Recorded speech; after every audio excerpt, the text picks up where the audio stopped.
अपने last video में मैंने आपको मेनोपॉज़ और एचआरटी के बारे में काफ़ी डिटेल जानकारी दी थी। आज मैं उसी से रिलेटेड कुछ मिथ आपसे शेयर करूँगी। देखिए, मेनोपॉज़ फीमेल के जीवन का एक बहुत ही अहम पड़ाव है, जबकि पीरियड उसके कंप्लीटली बंद हो जाते हैं। और मेनोपॉज़ के टाइम पे ये देखा गया है कि एस्ट्रोजन और प्रोजेस्टेरॉन 2 हार्मोन्स होते हैं, जो कि बनना कम हो जाता है जिनका धीरे-धीरे, और उसकी वजह से मरीज़ को दिक्कतें आने लगती हैं, यानी कि मेनोपॉज़ल सिम्पटम्स आने शुरू होते हैं। और जब यही सिम्पटम्स बहुत ज़्यादा होते हैं, तो यही हार्मोन हम लोग पेशेंट को ऊपर से देते हैं। तो इसी को हम लोग एचआरटी कहते हैं। तो मेनोपॉज़ से रिलेटेड कुछ मिथ हैं जो आपसे शेयर करने हैं। तो इसमें कि ऐसे कहते हैं कि लोग मेनोपॉज़ एक बीमारी है। मेनोपॉज़ कोई एक बीमारी नहीं है, ये महिलाओं के जीवन का एक नेचुरल प्रोसेस है, जबकि पीरियड, जैसा मैंने बताया, कंप्लीटली बंद हो जाता है। नंबर 2 पे कहते हैं कि मेनोपॉज़ होते ही जीवन की क्वालिटी खराब हो जाती है। ये भी बिल्कुल सही नहीं है, क्योंकि मेनोपॉज़ को लेकर के हर फीमेल का अपना अलग-अलग एक्सपीरियंस होता है। किसी को तो पता ही नहीं चलता है कब मेनोपॉज़ आया, कब खत्म हो गया, क्योंकि हमने आज तक अपनी दादी और अपनी मम्मी लोगों को इस तरह की प्रॉब्लम फेस करते हुए नहीं देखा। और कई सारी फीमेल्स ऐसी होती हैं जो मेनोपॉज़ के बाद भी अपना अच्छे से एक्टिव लाइफ और खुशहाल जीवन व्यतीत करती हैं। तो हर पेशेंट पे मेनोपॉज़ को लेकर के अलग-अलग अपना एक्सपीरियंस होता है।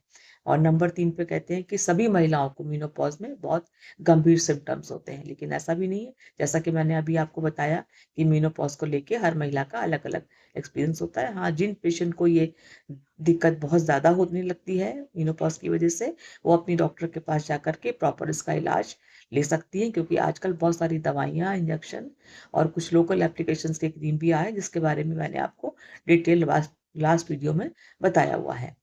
और नंबर 4 पे है, मेनोपॉज़ के बाद बच्चा नहीं रुकता, यानी कि आप गर्भधारण नहीं कर सकते।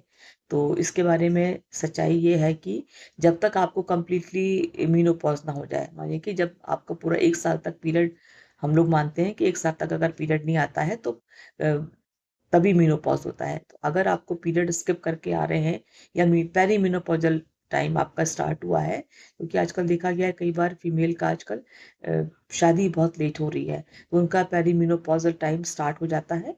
तो अगर शादी लेट है और आपको बच्चे का प्लान करना है और आपका कंप्लीट मेनोपॉज़ नहीं हुआ है, तो आप इनफर्टिलिटी स्पेशलिस्ट से जाकर के इसके बारे में राय ले सकती हैं। वो कुछ और ट्रीटमेंट या कुछ और एक्स्ट्रा जाँचें आपसे करवाएँगी, कि अगर जब तक आपके यूट्रस की इनरमोस्ट लाइनिंग एंडोमेट्रियम एक्टिव है और वो काम कर रही है, तो बच्चा रुक सकता है। लेकिन इसके लिए सही इलाज की ज़रूरत है। तो अगर आपको प्लान करना है, तो आप डॉक्टर के पास जाके मिल सकते हैं। और 5वां सबसे बड़ा मिथ ये है कि कहते हैं मेनोपॉज़ की वज़ह से वेट बढ़ जाता है। मेनोपॉज़ से वेट नहीं बढ़ता है, वेट बढ़ने के अपने अलग रीज़न्स होते हैं, जैसे कि डाइट कंट्रोल, बहुत लोग डाइट कंट्रोल नहीं करते हैं और एक्सरसाइज़ नहीं करते हैं, तो इसकी वज़ह से भी अ वेट बढ़ने लगता है, क्योंकि एक एज के बाद में उनका मेटाबॉलिज़्म स्लो हो जाता है। तो ये भी एक मेन रीज़न होता है वेट बढ़ने का। अब चलिए बात करते हैं एचआरटी से रिलेटेड कुछ मिथ के बारे में। तो सबसे नंबर 1 पे मिथ ये है कि एचआरटी सभी महिलाओं के लिए खतरनाक है, यानी कि वो सेफ नहीं है, जबकि ऐसा नहीं है। अगर देखा गया है किसी-किसी पेशेंट में मेनोपॉज़ल सिम्पटम्स बहुत ज़्यादा होते हैं, जैसा बताया था मैंने आपको कि उनमें हॉट फ्लशेस बहुत ज़्यादा है, उनकी जो बोन डेंसिटी बहुत ज़्यादा कम हो रही है, उनको हार्ट प्रॉब्लम्स बहुत ज़्यादा होने लगती हैं और उनमें नींद वगैरह नहीं आती है, चिड़चिड़ापन बहुत ज़्यादा होता है, मतलब उनकी डे टू डे की लाइफ सफ़र करने लगती है। तो उस केस में डॉक्टर मिनिमम डोज़ से लेकर के स्टार्ट करती हैं, और कितने टाइम तक लेना है आपको, 6 मंथ, साल भर तक, या कम से कम 5 से लेकर 10 साल तक भी अंडर प्रॉपर गाइडेंस मरीज़ इसको ले सकते हैं। और जब इसको सिम्पटम्स में आराम मिलता है, तो धीरे-धीरे ये दवा विथड्रॉ कर ली जाती है। तो ये कहना बिल्कुल गलत है कि एचआरटी सब महिलाओं के लिए खतरनाक है और ज़रूरी है। ये पेशेंट की कंडीशन देख करके, उसके सिम्पटम देख के डॉक्टर ही तय करती है कि एचआरटी आपको शुरू करनी है कि नहीं शुरू करनी है। और आजकल ये भी देखा गया है कि कुछ प्लांट बेस्ड चीज़ें होती हैं, जिनमें कि एस्ट्रोजन वाली प्रॉपर्टीज़ होती है, जिसको हम लोग फाइटोएस्ट्रोजन कहते हैं।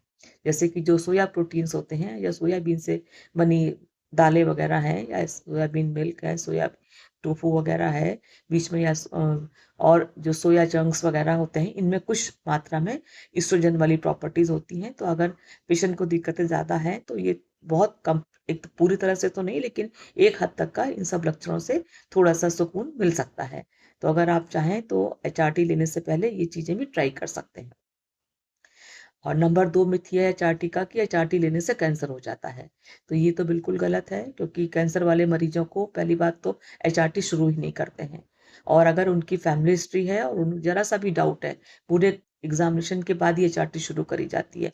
और इसके लिए प्रॉपर स्क्रीनिंग बहुत ज़रूरी होती है अगर एचआरटी शुरू भी होती है, क्योंकि देखिए ये एस्ट्रोजन होते हैं और कुछ-कुछ फीमेल में जो कैंसर होते हैं वो एस्ट्रोजन बेस्ड होते हैं, जैसे कि जैसे कि आपका ब्रेस्ट कैंसर हो गया और ये एंडोमेट्रियल कैंसर, दोनों ही एस्ट्रोजन डिपेंडेंट है।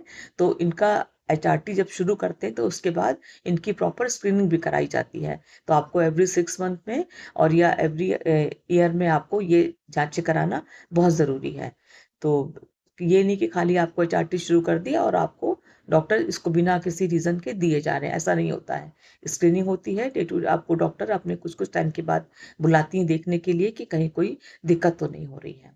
और नंबर 3 पे ये मिथ है कि एचआरटी केवल हॉट प्रोसेस के लिए होती है। ये सच नहीं है, एचआरटी हॉट प्रोसेस के अलावा जो वेजाइनल ड्राइनेस के लिए, जो नींद की प्रॉब्लम होती है उसके लिए, और जो आपकी बोन से प्रॉब्लम होती है और साथ-साथ जो हार्ट की प्रॉब्लम्स होती हैं, उसमें भी ये सपोर्ट करती हैं। तो ये भी कहना गलत है कि एचआरटी केवल हॉट प्रोसेस के लिए है। नंबर 4 पे जो मिथ है, वो है कि एचआरटी शुरू होने के बाद उसको बंद नहीं करते हैं, ये भी सही नहीं है, क्योंकि एचआरटी पेशेंट को हम लोग 3 मंथ, 6 मंथ, 1 ईयर या कभी-कभी 5-6 सालों के लिए या मैक्सिमम 10 साल तक के लिए दिया जा सकता है। और जब इसको बंद करते हैं तो इसको एकदम से बंद नहीं होता, ये भी धीरे-धीरे बंद करी जाती है, बट अंडर प्रॉपर गाइडेंस इसको बंद करना और लेना दोनों ही ज़रूरी है। और एक मिथ और है कि जो नेचुरल अ, क्या इसके एचआरटी के जो प्रोडक्ट होते हैं वो हमेशा अच्छे होते हैं। देखिए जो नेचुरल प्रोसेस जो प्रोडक्ट होते हैं वो जैसे बताया मैंने अभी आपको, इसमें फाइटोएस्ट्रोजन होता है। उनमें एचआरटी का जो मात्रा होती है बहुत कम होती है। तो इसलिए इसको एक लिमिट तक तो ये आपको हेल्प कर सकते हैं, बट एचआरटी का विकल्प या उसका अल्टरनेटिव नहीं बन सकते। उसका अगर आपको एचआरटी की ज़रूरत है तो आपको एचआरटी लेना पड़ेगा। नेक्स्ट ये भी मिथ है कि एचआरटी लेने के बाद पेशेंट का वेट बढ़ जाता है। ऐसा भी नहीं है। वेट के बढ़ने के अपने अलग-अलग रीज़न्स होते हैं। एचआरटी खाली रिस्पॉन्सिबल वेट बढ़ने के लिए नहीं है। और एक मिथ ये भी कहा जाता है कि एचआरटी केवल वृद्ध महिलाओं के लिए है। ऐसा भी नहीं है। जिन महिलाओं में कभी-कभी समय से पहले मेनोपॉज़ होता है, डॉक्टर उन्हें भी एचआरटी की सलाह दे सकते हैं। तो लास्ट में बस इतना कहना है कि मेनोपॉज़ एक नेचुरल प्रोसेस है, ये कोई बीमारी नहीं है और एचआरटी महिलाओं के लिए सुरक्षित और लाभकारी है। लेकिन इसका जो डिसीज़न है वो पेशेंट की पूरी मेडिकल हिस्ट्री जानने के बाद में और कुछ उसके टेस्ट के बाद में शुरू होता है और डॉक्टर के प्रॉपर गाइडेंस में होता है। इसको अपने आप नहीं लेना चाहिए। और नियमित व्यायाम, संतुलित आहार और प्रॉपर नींद के और स्ट्रेस मैनेजमेंट के हिसाब से आप मेनोपॉज़ की जो प्रॉब्लम्स होती हैं उससे काफ़ी हद तक छुटकारा पा सकते हैं। तो ये थी जानकारी मेनोपॉज़ और एचआरटी से रिलेटेड मिथ के बारे में। अब नेक्स्ट वीडियो किसी और के साथ में। Thank you so much.